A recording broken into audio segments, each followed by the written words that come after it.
Hi friends, രാവിലെ ഒരു 5 മണിയായപ്പോൾ ഞാൻ എഴുന്നേറ്റതാണ്. 5 മണിയായപ്പോൾ എഴുന്നേറ്റിട്ട് ഞാനൊന്ന് മുദ്രയൊക്കെ കഴിച്ച് വെള്ളമൊക്കെ കുടിച്ച് ഞാൻ വീണ്ടും കയറിക്കിടന്നു. 8 മണിയൊക്കെ ആയപ്പം വീണ്ടും പതുക്കെ എഴുന്നേൽക്കണോ വേണ്ടിയോ എന്നിങ്ങനെ ആലോചിച്ചിരുന്നപ്പോഴാണ് നമ്മുടെ തുളസി കൃഷ്ണൻ അതിൽ എഴുന്നേറ്റ് വന്നത്. പിന്നെ ഞാൻ പൊട്ടും താമസിച്ചില്ല, വേഗം ചാടി എഴുന്നേറ്റു. വേഗം പല്ല് തേച്ച് മുഖമെല്ലാം കഴുകി വന്നിട്ട് വേഗം ഒരു ബ്രൂ കോഫി ഉണ്ടാക്കി അവളെയും വിളിച്ച് ഒരു തയ്യൽ മെഷീനിൻ്റെ മണ്ടയ്ക്ക് 2 ചായ കൊണ്ടുവച്ചു. എന്നിട്ട് 2-3 ബിസ്ക്കറ്റൊക്കെ ഞങ്ങൾ രണ്ടുപേരും കൊണ്ടിന്ന് തിന്നുകയാണ്. ഞാനതിനിടയ്ക്ക് 100 കാര്യങ്ങളൊക്കെ ഇങ്ങനെ ആലോചിച്ചിങ്ങനെ തിന്നുകയാണ്.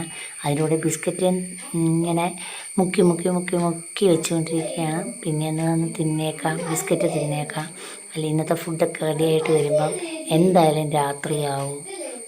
എന്നാൽ പിന്നെ ബിസ്ക്കറ്റ് ഇങ്ങനെ വയറ്റിൽ കിടക്കട്ടെ എന്ന് വിചാരിച്ച് ഞാൻ കാര്യമായിട്ട് ബിസ്ക്കറ്റ് തിന്നുകയാണ് കൂട്ടുകാരെ. അതിനിടയ്ക്ക് ഗാഢമായി എന്തൊക്കെയോ ചിന്തിക്കുന്നുണ്ട്. ആ ഇരിപ്പ് കണ്ടില്ലേ, ആ ബിസ്ക്കറ്റും പിടിച്ചിട്ടുള്ള പാവം. എൻ്റെ പൊന്നോ, ഇതുപോലൊരു പാവം പെങ്കൊച്ച് ഈ ലോകത്തുമില്ല, അടുത്ത ലോകത്തുമില്ല, പരലോകത്തുമില്ല. എൻ്റെ പൊന്നെ, ആ ചവയൊക്കെ കണ്ടോ, എന്ത് ക്യൂട്ടാണെന്ന് നോക്കിയേ. ആ മോന്ത കണ്ടോ. എൻ്റെ ദൈവമേ, ഇതുപോലൊരു പാവം കൊച്ച്.